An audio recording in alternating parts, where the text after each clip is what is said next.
It's been 4 weeks since Daniel Martell has seen his stepchildren, 6-year-old Lily and 4-year-old Jack Sullivan.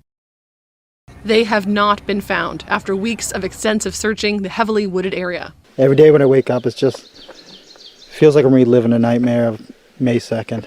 This doesn't seem real at all. It just seems like I'm living in a nightmare and I can't get out of it.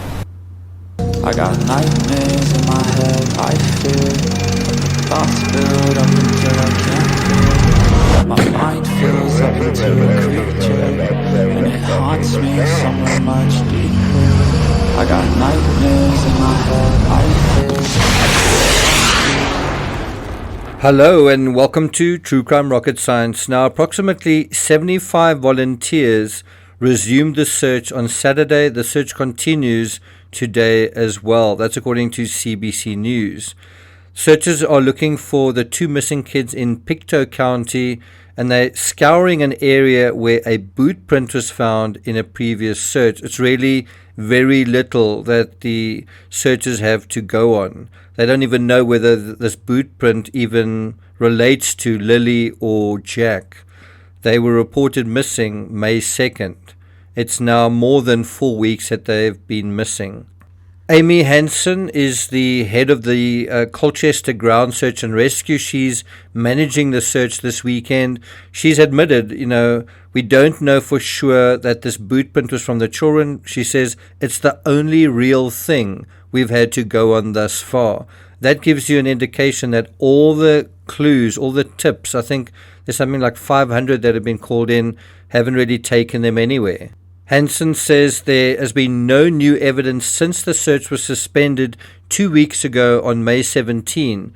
But as you've heard, crews have returned this weekend to cover particular areas, specific areas of interest. Hansen also says the search is focused on Lansdowne Lake and a nearby Pipetown Trail where the boot print was located. She says the woods are full of brush and debris, and that is making it difficult for searchers. Unfortunately, with winter yielding to spring and summer, the woods are only getting thicker and more difficult to search with every passing day. To their credit, the search has been systematic. According to CBC News, thus far, crews have done a grid search of about 6 square kilometers.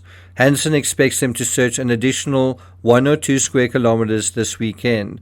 Now, as I've said, if I was involved in the search, I would be focusing on the area closer to the home. I wouldn't go further afield. In this analysis, we're going to deal with the third clue we all missed, and it's a clue that holds hands, reinforces essentially the second clue, which, if you remember, had to deal with finances, or more pertinently, the lack of, regarding this family. Before we get to that, if you haven't subscribed to the channel, please do. By the way, there's breaking news in the Gilgo Beach case. A woman has come forward with brand new footage of Rex Heuermann basically harassing her on a train. It's quite interesting. We'll be covering that likely later today, so look out for that. If you're finding this analysis worthwhile, please hit the thanks button and let's get started. Alright, so here's a hint at what the third clue is all about. Now, the rural area we're dealing with is in the middle of nowhere. It's about 140 kilometers northeast of Halifax. Let's review the timeline first via the Chronicle Herald and then via crimetimelines.com.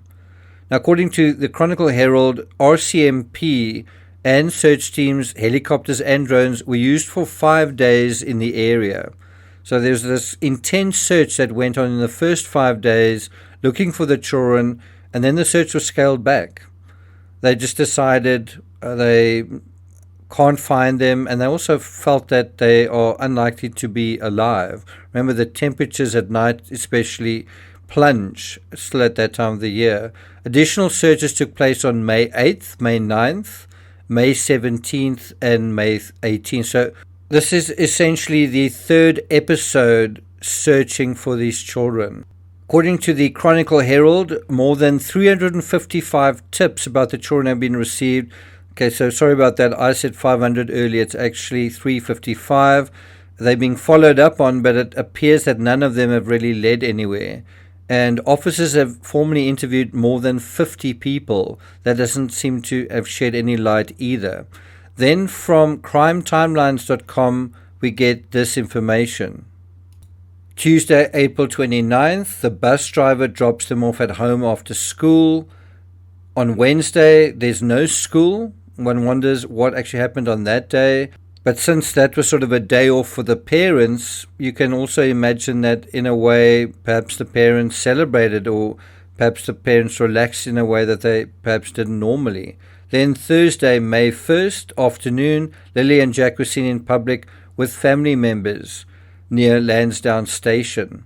That's the last proof of life of these children. Then Friday at 10 o'clock in the morning, the two children are reported missing. Interestingly, it's the mother that called 911 or called the emergency services, not the father.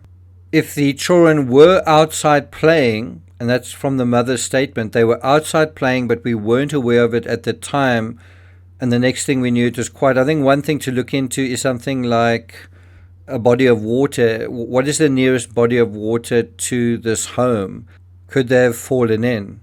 Now, what do you notice about the timeline? Well, first, it happens at the junction of 2 months, April and May.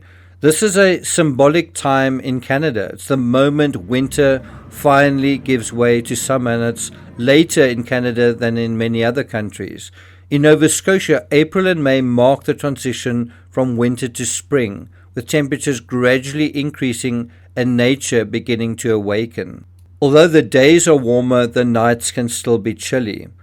Beyond the seasonal shift, when 1 month gives way to another, bills become due, salary checks either materialize or, as perhaps happened in this case, they don't materialize.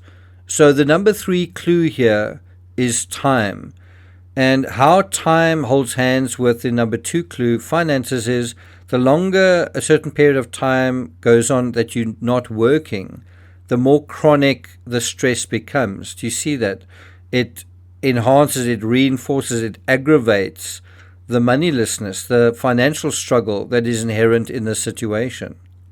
Now, we also know that Daniel Martel has been in a relationship with the mother for 3 years, but they're not married. Why not? It's quite a serious relationship. They've had a child. There are 2 other children in the situation. Why are they not married? There's also his mother living on the property. And it does seem, just in general, like a fairly difficult life in quite a remote area. You can imagine the winters are really long in that area. They stay in a mobile home. How warm and cozy could that be in that part of the world? The community, according to the Globe and Mail, is in a far-flung corner of Pictou County. The closest town is a 15-minute drive away. A few local cars, according to the Globe and Mail, are logging trucks, and the big yellow school bus. That's about the only traffic to be seen. The Globe and Mail also notes that there's a network of backcountry roads that only the locals know. And you'd imagine, because this is his childhood home, Daniel Martel would know this area better than anyone. And these roads crisscross rivers and dense forest that at the moment are swarming with black flies. There's also no cellular service in this area. According to the same article, many of the roughly 100 people who live in Lansdowne are related, and they've been there for generations. So it's a kind of a very inclusive society, very insular, very isolated. The article goes on to note Lily and Jack, along with their mother Malaya and baby sister Meadow, moved to the community 2 years ago into the childhood home of Daniel Martel, who describes himself as the missing children's stepfather. The children's biological father has no contact with them, according to their family. Mr. Martel's mother also lives on the property in a dilapidated camper with multiple cats and a dog.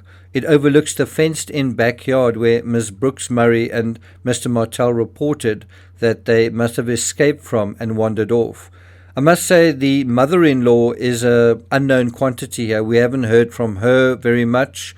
And what was her relationship with her son's stepchildren, and also with Malaya? You know, if the parents were sleeping when the children were outside, where was this grandmother? So time is a very important question here, not only the time in general in terms of the seasons changing, but also the time more specifically in terms of what is happening with this family, in terms of their finances, and then also very specifically, when exactly did this disappearance occur? It could even have occurred the night before, for all we know. Also, where were different people at certain times, and do they have an alibi? Police are asking anyone who was on Gerlach Road between April 28th and May 2nd to share their dash cam or other footage with RCMP. Martel says every detail helps and could lead to finding Lily and Jack. I'm going to keep fighting for the rest of my life to find these kids.